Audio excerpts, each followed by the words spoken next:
स्वागत करते हैं श्री गौरांग दास प्रभु जी का, जो आईआईटी बॉम्बे से ग्रेजुएट हैं, परंतु उन्होंने सन्यासी के रूप में मानव सेवा करने का संकल्प लिया। आप इस्कॉन की गवर्निंग बॉडी के मेंबर भी हैं। आप इस्कॉन गोवर्धन इको विलेज के डायरेक्टर हैं, जिसकी स्थापना राधानाथ स्वामी जी ने की थी। गोवर्धन इको विलेज को अब तक 36 नेशनल और इंटरनेशनल अवार्ड्स मिल चुके हैं, जिसमें यूनाइटेड नेशंस टूरिज्म ऑर्गेनाइजेशन भी शामिल है। Gaurang ji is a leadership and mindfulness coach in Mumbai, an inspirational leader, speaker, known for his expertise of presenting Vedic knowledge in a contemporary and enriching way.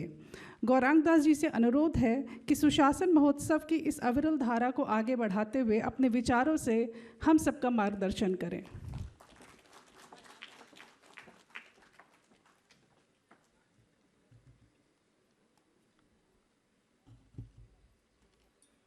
आदरणीय विनय जी, रामभाव मालगी प्रबोधिनी के सभी अधिकारीगण, उपस्थित सभी श्रोतागण, देवियों और सज्जनों, सुशासन महोत्सव बड़ा ही महत्वपूर्ण और क्रांतिकारी पर्व आप लोगों ने आयोजित किया। इसके लिए सर्वप्रथम आप सभी को मेरा हार्दिक बधाई, बहुत बहुत धन्यवाद। राम राज्य की जब हम संकल्पना करते हैं तो उसके अंतर्गत 4 पहलू हैं। पहला है शास्त्र, दूसरा साधु, तीसरा समाज और चौथा शासन। अंग्रेजी में गवर्नेंस शब्द लैटिन के कुबरनेर या ग्रीक के गुवर्नर अर्थात टू स्टीयर या डायरेक्ट से आता है, लेकिन संस्कृत में शस धातु से ये 4 शब्द बनते हैं। शस अर्थात to discipline, to rule, to control, to direct, दिशा देना, नियंत्रित करना, शस। उससे आता है पहला शास्त्र, दूसरा शिष्य, तीसरा शासन और चौथा शस्त्र। तो राम राज्य के संदर्भ में अगर हम देखें तो ये 3 विशेष स्थान 3 विभिन्न प्रकार के शासनों का प्रतिनिधित्व करते हैं। पहला है अयोध्या, जो कि राम राज्य की हम चर्चा करते हैं। तो अयोध्या के अंतर्गत जो हम देखते हैं वो है संस्कृति। संस्कृति का अर्थ ये है कि लोग अपने दिए गए कर्तव्यों का पालन करें। संस्कृति का अर्थ है कि लोगों के अंदर सर्वप्रथम नैतिकता हो। संस्कृति का अर्थ है कि सर्वप्रथम शांति, समृद्धि और प्रगति। तो जब हम गवर्नेंस की बात करते हैं, सुशासन की बात करते हैं, तो उसका अंततोगत्वा परिणाम या अनुभव क्या होता है, वो ये 3 है। अंत में शांति, समृद्धि और प्रगति होनी चाहिए। तो यूनाइटेड नेशंस ने 8 पैरामीटर्स दिए हैं गवर्नेंस के। तो रामायण के, वाल्मीकि रामायण के इस अयोध्या नगरी के अंतर्गत जो संस्कृति है, उसके अंतर्गत हम 4 पहलू देखते हैं। पहला है पार्टिसिपेशन, जन भागीदारी, और किसी भी निर्णय के पीछे लोगों का उसमें भागीदारी होना बहुत आवश्यक है। उदाहरण के लिए जब दशरथ महाराज के पास विश्वामित्र मुनि आए, उन्होंने निवेदन किया कि रामचंद्र को हमारे साथ भेजिए, तो दशरथ महाराज ने स्वयं निर्णय नहीं लिया। जितने वहाँ उपस्थित ऋषि मुनि गण थे, उन लोगों का विचार विमर्श करना आरंभ किया, उनकी ओपिनियंस लिए। दशरथ महाराज स्वयं नहीं चाहते थे कि रामचंद्र उनके साथ जाएं, विश्वामित्र मुनि के साथ जाएं, क्योंकि उन्होंने कहा रामो राजीव लोचन, क्योंकि रमन्ते योगिनो अंते सत्यानंद चिदात्मनि इति राम पदे नासो परम ब्रह्मा विधीयते। रामचंद्र स्वयं आनंद के, शक्ति के मूर्तिमान स्वरूप हैं, लेकिन वात्सल्य भाव से प्रेरित दशरथ महाराज को लग रहा था कि क्या होगा। लेकिन विश्वामित्र मुनि बड़े क्रोधित हुए और कहने लगे कि भाई, आपने मुझे वचन दिया है कि आप मेरी इच्छाओं की पूर्ति करोगे, तो रामचंद्र को मेरे साथ आना आवश्यक है।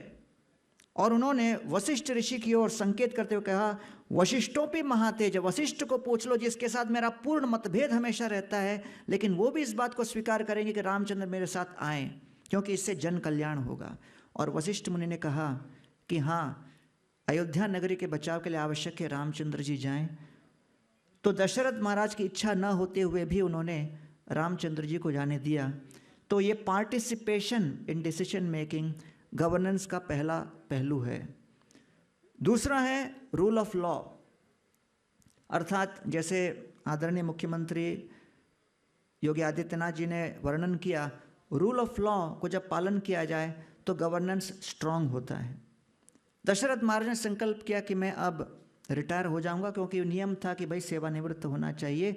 संपूर्ण अयोध्या नगरी को एकत्रित किया और सबके सामने घोषणा की कि अब मैं सेवानिवृत्त होकर रामचंद्र को राज्याभिषेक करके उनको राजा नियुक्त करूंगा। जैसे ही उन्होंने ये अनाउंसमेंट किया, घोषणा की, भयंकर जयघोष हुआ और इतनी जोर की ध्वनि सुनकर वो भी घबरा गए कि ये उल्लास क्यों। और तब एक मंत्री सामने आए और दशरथ महाराज से उनसे प्रश्न किया कि भाई मेरी ये रिटायरमेंट की घोषणा सुनकर इतना जोर का धमाका क्यों हुआ। तो मंत्री ने कहा, राजन, पिछले 60,000 वर्षों से आप यहाँ पर राज्य का कार्य संभाले हो। 60,000 वर्षों में आपने कितने ही निर्णय लिए, लेकिन अभी जो आपने निर्णय लिया रिटायर होने का, ये 60,000 वर्षों का बेस्ट डिसीजन था। ये सुन के दशरथ महाराज कुछ समय के लिए इनसिक्योर हो गए कि मैं इतना नालायक हूँ क्या कि मेरे रिटायरमेंट का लोग आनंद मना रहे। लेकिन फिर भी उन्होंने रूल ऑफ लॉ फॉलो किया और कहा कि नहीं, समय आ गया और हम सेवानिवृत्त होंगे। तीसरा गवर्नेंस का पहलू है कंसेंसस। हाँ, हर एक व्यक्ति का मत एक साथ लेकर आगे चलना कई बार संभव नहीं हो पाता, लेकिन जितना हो सके प्रयास करना चाहिए। रामचंद्र जी को वनवास घोषित किया गया, सीता मैया को तो वनवास घोषित नहीं हुआ था, लेकिन वो आई और कहने लगी हम भी चलेंगे। रामचंद्र जी ने कहा नहीं, आप हमारे साथ नहीं चलोगे। तो सीता देवी कहती है कि मैं आगे चलते हुए आगे के कांटों को समाप्त करते हुए आपके लिए मार्ग प्रशस्त करूंगी।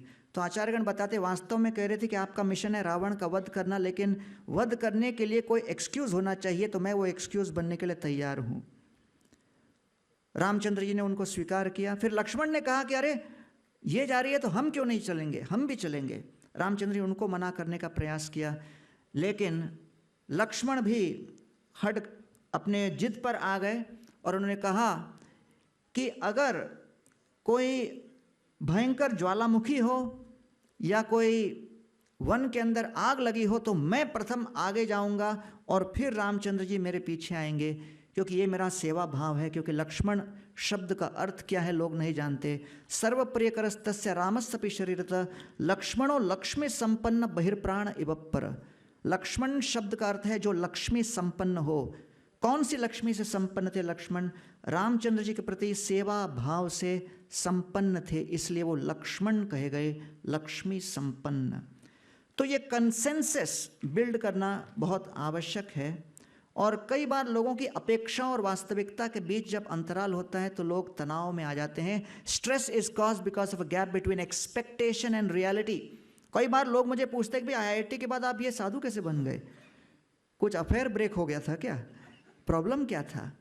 तो मैं कहता हूँ कि भाई मैं जब कॉलेज में था तो मेरा एक मित्र IIT में टॉपर था, सुइसाइड अटेम्प्ट किया। आज भारत में 370 लोग प्रतिदिन सुइसाइड कर रहे हैं, ये वास्तविकता है।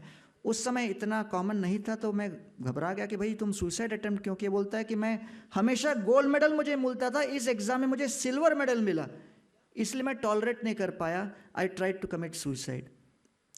उसी एग्जाम में मेरे 3-4 दूसरे मित्र थे जो 4-4 सब्जेक्ट में फेल हो गए थे, लेकिन पूरे कैंपस में आराम से घूम रहे थे, हंसते खेलते, दूसरों को आशीर्वाद देते हुए। तो मैंने उनको पूछा, यार तुम तो बड़े निर्लज हो, 4-4 सब्जेक्ट में फेल हो गए, लुढ़क गए, आराम से घूम रहे हो, लज्जा नहीं आती? वो बोले अपना फिलॉसफी सिंपल है, कॉलेज में घुसना अपना काम है, निकालना कॉलेज का काम है। तो इसलिए हर व्यक्ति के मन में अपनी एक अपेक्षा होती है और उस अपेक्षा के अनुसार कुछ प्राप्त न हो तो तनाव बढ़ जाता है। तो यहाँ पर रामचंद्र जी ने देखा कि हाँ भाई, सीता देवी की अपेक्षा है, लक्ष्मण की अपेक्षा है, और सुमित्रा ने लक्ष्मण को कहा कि आप अभी जा रहे हो, रामम दशरथम विद्धि माम विद्धि जनकात्मजम अयोध्याम अटवीम विद्धि गच्छ राम यथा सुखम। आप अपनी अपेक्षाओं को मैनेज करो, manage your expectations Lakshman. Ramchandra को दशरथ के रूप में देखो, सीता को मेरे रूप में देखो, और अयोध्या को राजमहल के रूप में देखो, क्योंकि परिस्थितियों के ऊपर हमारी सीमित नियंत्रण है। We have limited control over our circumstances but unlimited control over our consciousness. Try to manage your consciousness and expectation. तो ये कंसेंसस बिल्डिंग गवर्नेंस का तीसरा बहुत बड़ा पहलू है। चौथा है equity and inclusion. Ramchandra ji वनवास में गए, गुहा को मिले, वनवासी थे। गुहा ने रामचंद्र जी को सोने के लिए राम और सीता को वहाँ पर कुछ कुशा के घास दिए। राम और सीता तो सो गए आराम से, लेकिन लक्ष्मण हाथ में तलवार लिए घूम रहे हैं। गुहा ने लक्ष्मण को पूछा, आप नहीं सो रहे? लक्ष्मण ने कहा, नहीं, रात को कोई राक्षस आक्रमण करेंगे तो मैं गार्ड करूंगा इनको। तो गुहा के मन में संशय हुआ, संदेह हुआ। गुहा ने सोचा कि शायद भरत का भेजा हुआ एजेंट है लक्ष्मण, कि रात को सोते हुए तलवार से समाप्त कर देगा राम और सीता को। किसने कहा? किसी ने नहीं। मन का संशय, मन का भूत। तो गुहा ने सोचा, संकल्प किया कि मेरी सेवा है रामचंद्र के प्रति, उनको सुरक्षा दे। किसने उनको ये सेवा दी? किसी ने नहीं, खुद ही ले ली। और गुहा ने अपने हाथ में बाण लेकर झाड़ियों के पीछे लक्ष्मण के ऊपर वो बाण तैनात करके सावधानी से परिक्रमा कर रहे थे कि कहीं लक्ष्मण लपके रामचंद्र की ओर, मैं उनको मार दूं। जय श्री राम, राम को मैं बचाऊंगा। तो लेकिन लक्ष्मण के प्रति संदेह था। अब गुहा को घूमता हुआ देखकर गुहा के सैनिक गुहा को देखकर सोचने लगे, ये अपने राजा को क्या हुआ? तो किसी सैनिक ने कहा, लगता है केवल इस वन के राजा बनने में इनको संतोष नहीं, अयोध्या का राजा बनना चाहते हैं। राम को मारने के लिए देखो कैसे तीर लगा के बैठे हैं। तो अफवाहें बढ़ने लगी, रूमर मॉन्गरिंग। तो सब सेना ने, गुहा के सैनिकों ने कहा, हम रामचंद्र की रक्षा करेंगे, गुहा से उसको बचाएंगे। और सब हाथ में बाण लिए गुहा के ऊपर निशाना साधकर पीछे पीछे घूम रहे थे। उस रात्रि को उस वन में केवल 2 ही लोग शांति से सो रहे थे, सीता और राम। बाकी सब चिंताग्रस्त घूम रहे थे। लेकिन रामचंद्र जी ने हर एक को अपने साथ जुड़ने का अवसर दिया। इक्विटी और इंक्लूजन, जो कि बहुत ही महत्वपूर्ण पहलू है। तो ये अयोध्या कांड के अंतर्गत जो संस्कृति है, ये पहला विषय है।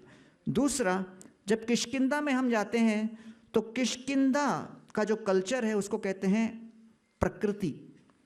प्रकृति का अर्थ क्या है? सुग्रीव। रामचंद्र जी ने सुग्रीव को अपने साथ जोड़ लिया। और ये गवर्नेंस का 5वां पहलू है। वो क्या है? Effectiveness and efficiency. इसका अर्थ क्या है? जो भी रिसोर्सेस अवेलेबल हों, जो भी साधन अवेलेबल हों, ये ना देखो कि ये अच्छा है बुरा है, जो भी है प्रयोग तो करो। तो सुग्रीव जब आए तो लक्ष्मण सुग्रीव के सामने रामचंद्र जी का परिचय करते हुए कहते हैं कि लोकनाथ पुरा भूत्वा सुग्रीवम नाथम इच्छति पिता यस्य पुरा हस्य शरणम प्रदा। कि ये रामचंद्र जी जो कि संपूर्ण ब्रह्मांड को आश्रय देते हैं, सुग्रीव का आश्रय लेंगे। तो रामचंद्र जी स्वयं सीता देवी की खोज में जा सकते थे, लेकिन उन्होंने देखा कि ये वानर सेना को लेकर हम बहुत कुछ कर सकते हैं। तो कई बार चाहे व्यक्ति व्यक्तिगत रूप से कितना भी शक्तिशाली और सक्षम क्यों न हो, उन्हें अन्य लोगों का साथ लेना पड़ता है और उस समय तात्कालिक रूप से जो उपलब्ध हो उसका प्रयोग करना पड़ता है। तो रामचंद्र जी ने ये अलायंस बनाया। एफिशिएंसी, इफेक्टिवनेस, ये 5वां पहलू है गवर्नेंस का। छठा पहलू गवर्नेंस का है रेस्पॉन्सिवनेस। सुग्रीव ने कहा कि भाई 4 महीने, अब वाली की हत्या हो गई, अब मैं अपने परिवार के साथ कुछ समय बिता लूँ, बहुत समय से वैकेशन नहीं लिया, उसके बाद मैं आ जाऊँगा। रामचंद्र जी माल्यवंत पर्वत पर चले गए लक्ष्मण के साथ। 4 महीने तक प्रतीक्षा करने के बाद सुग्रीव का नामो निशान नहीं। रामचंद्र लक्ष्मण को कहते हैं, लक्ष्मण मैं बहुत क्रोध में हूँ, जाकर सुग्रीव को संदेश दो। लक्ष्मण ने कहा, क्या संदेश? ये न संकुचिता पंता ये न वाली हतोगता समय तिष्ठ सुग्रीव माँ वाली हत मनगता। जाके बताइए कि जिस मार्ग से मैंने वाली को मृत्यु के द्वार भेजे थे वो मार्ग अभी भी खुला है, जाके संदेश दो। लक्ष्मण कहता संदेश क्यों, जाके मार ही देता हूँ। रामचंद्र का नहीं, जाके संदेश दो। फिर सुग्रीव भागे भागे आए और जब रामचंद्र जी ने उनको स्वीकार किया, उनको कुछ प्रताड़ित करने के बाद उनको फिर सेनानायक के रूप में नियुक्त किया, वार्निंग दिया कि भाई जो रेस्पॉन्सिवनेस आपका होना चाहिए था वो नहीं दिखा, लेकिन फिर भी आप इतने बुरे नहीं कि मैं आपका बहिष्कार कर दूं। तो इसलिए रेस्पॉन्सिवनेस अर्थात जो भी हम एग्जीक्यूशन का बीड़ा उठाएं विद इन टाइम लिमिट उसका एग्जीक्यूशन होना चाहिए। अगर रेस्पॉन्सिवनेस नहीं हो तो गवर्नेंस बुरी तरह हिल जाता है। तो ये बड़ा महत्वपूर्ण है समझना। जैसे मैं IIT खड़गपुर में प्रोग्राम के लिए जा रहा था, मेरे साथ अमेरिका से 2 मित्र थे। हम लोग का फ़्लाइट कलकत्ता में लैंड हुआ, अनाउंस हुआ कि आज बंगाल बंद है। तो मैं बाहर आया तो मुझे गार्लैंड के साथ स्वागत किया गया। तो मैंने अपने ऑर्गेनाइज़र को कहा आज बंगाल बंद है, 3 घंटे का रास्ता है कलकत्ता से खड़गपुर, तो प्रोग्राम कैंसिल होगा। तो उन्होंने कहा नहीं प्रोग्राम चालू है। तो मैंने कहा भाई बंगाल बंद है, गाड़ी कैसे जाएगी, प्रोग्राम कैसे चालू है, 3 घंटे का रास्ता कैसे अपन पूरा करेंगे। बोले हम आपको एम्बुलेंस में लेने आए हैं। इसको बोलते हैं आउट ऑफ बॉक्स थिंकिंग। तो हम लोग एम्बुलेंस में बैठने लगे। मेरे अमेरिका के दोनों मित्र पूछने लगे एम्बुलेंस में क्या कर रहे हैं हम। तो हमने कहा भाई बड़ा कठिन सवाल है, क्योंकि पहले समझाना होगा बंद क्या होता है, उसी में आधा घंटा चला जाएगा। बैठो पीछे आप लोग, मैं सामने बैठता हूँ। रास्ते में कुछ लोगों ने रोका और कहा हम देखना चाहते पीछे कौन है। मैंने कहा देख लो। तो मेरे दोनों मित्र ब्रेकफास्ट लेने के बाद गले में हार था, ऐसे लेटे हुए थे। वो लोग अंदर देख के बोलते इनकी आत्मा को शांति मिले। और देखते ही देखते 3 घंटे में हम लोग पहुँच गए। तो हाँ, हो सकता है हमारे प्लान्स में कई अड़चने बाधाएं आएंगी, लेकिन अगर रेजिलियंस होगा तो रेस्पॉन्सिवनेस भी संभव है। तो ये प्रकृति अर्थात सुग्रीव के अंदर संकल्प था, लेकिन बीच बीच में डिविएट होने की टेंडेंसी थी। इसको कहते हैं प्रकृति। ये संस्कृति से अलग है। अयोध्या में संस्कृति, वहाँ पर जो है पत्थर की लकीर।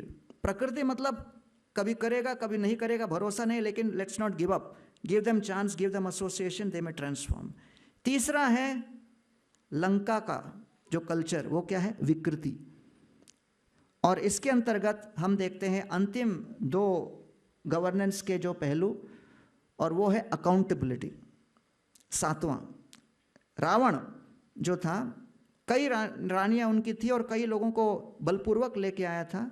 और मारीच को जब कहता है कि जब सीता देवी को आप उठा के ले आओ, मारीच उसको एडवाइस करता है प्रसिद्ध लंकेश्वर राक्षसेंद्र लंकाम प्रेक्ष भवसाधु। कचारे अपने 10 सर को बराबर कायम रखना चाहते हो तो मेरा एडवाइस सुनो, सीता को छोड़ दो, ये प्लान छोड़ दो, नहीं तो समाप्त हो जाओगे। लेकिन रावण लगा हुआ था, और क्योंकि रावण के अंदर कोई कैरेक्टर नहीं था, कोई अकाउंटेबिलिटी नहीं थी, विभीषण भी बड़े दुखी हुए। और विभीषण का नाम विभीषण क्यों पड़ा? Vibhishana means one who causes tremor in Ravana's heart. Why? Because he was asking hard questions. He was fearless to ask hard questions. None of the money and the gold in Lanka could silence Vibhishan. कई बार लोगों को लगता है पैसे देके चुप कराओ, विभीषण को वो चुप नहीं करा पाया, इसलिए रावण बहुत घबराता था। और Vibhishan was accountable, Ravan was not. इसलिए विभीषण ने सोचा जहाँ पर अकाउंटेबिलिटी नहीं वहाँ नहीं रहना, छोड़ के निकल गए। और तब 8वां जो पहलू आता है वो है ट्रांसपेरेंसी।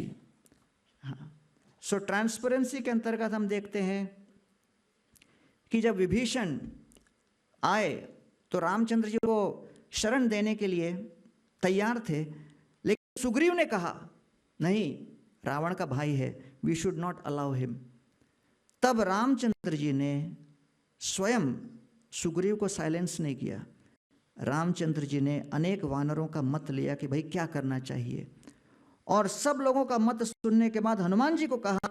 और जब हनुमान जी ने कहा कि भाई ये तो कुछ भी कर सकता था, लेकिन आपका शरण लेने आया है, तब रामचंद्र जी बहुत ही पारदर्शी रूप से सबके सामने सबका मत लेकर ये निर्णय लेते हैं कि हाँ, हम इनको स्वीकार करेंगे।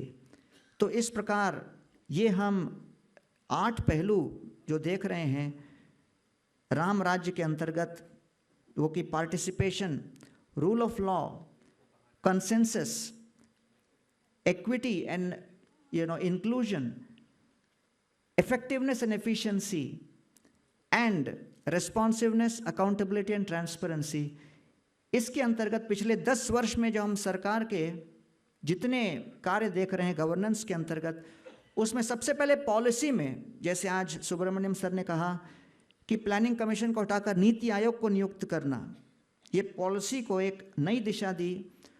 उसके कारण प्रॉस्पेरिटी बढ़ी और प्रॉस्पेरिटी के लिए GST, make in India, ease of business के लिए हर प्रकार से व्यवस्था सरकार ने की।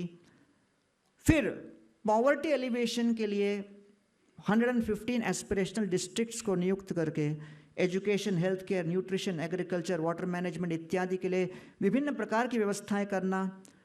और ये सब हो लेकिन पीस न हो तो क्या, तो मॉडल ऑफ पुलिस एक्ट वगैरह जो 2015 में, और एक कॉमन नंबर जिससे इमरजेंसी के लिए लोग सूचना दे सकें, ये सब पुलिसिंग को और इफ़ेक्टिव करने के लिए और इंटरनेशनल लेवल पर जितने भी हम लोगों को बॉर्डर्स को सिक्योर करने के लिए किया गया। और फिर ये सारे गवर्नेंस के मॉडल्स को रिव्यू करने के लिए पीयर रिव्यू और पीरियोडिक रिव्यू के लिए जो गवर्नेंस इंडेक्स तैयार किया गया। ये 5 बातें मैं कह सकता हूँ आज हम यहाँ पर खड़े हैं। मैं एज अ साधु, रिसेंट में मुझे IIM नागपुर में विजिटिंग फैकल्टी के रूप में नियुक्त किया गया। तब मैंने प्रोफेसर भीमराव मैत्री जो कि डायरेक्टर थे उनको कहा कि भाई मैं तो भगवा में हूँ, सैफरन में हूँ, भगवा व्यक्ति प्रोफेसर बन सकता है क्या? तो उन्होंने कहा अगर कोई मुख्यमंत्री भगवा में हो सकता है तो प्रोफेसर क्यों नहीं हो सकते? तो वाराणसी का पुनर्निर्माण, अयोध्या नगरी में रामलला की प्रतिष्ठा, केदारनाथ में, उज्जैन में महाकाल, और ओवरऑल जितना धार्मिक जीर्णोद्धार हम देख रहे हैं, जिस तरह अयोध्या नगरी में हम लोगों का सम्मान किया गया साधु संतों का, हम देख रहे हैं the entire wave is moving in the direction where the 4 pillars of Ram Rajya are coming into play. शास्त्र को पालन करते हुए मोदी जी ने पिछले 11 दिन तक प्रतिष्ठा के पहले कड़क अनुष्ठान पालन किया, साधु संतों का सम्मान, और उसके बाद जब हम शासन को देखते हैं और समाज के नीतियों को अपनाते हैं तो हम समझ सकते हैं कि वास्तव में सुशासन कायम है। और मैं रामभाव मालगी प्रबोधिनी, डॉक्टर विनय सहस्त्रबुद्धे और उनकी टीम को बहुत साधुवाद देता हूं कि आज इस भव्य समारोह में गोवर्धन इको विलेज और इस्कॉन को सहभागी होने का अवसर दिया और मुझे अपने वक्तव्य प्रस्तुत करने का अवसर दिया। बहुत बहुत धन्यवाद। जय श्री राम।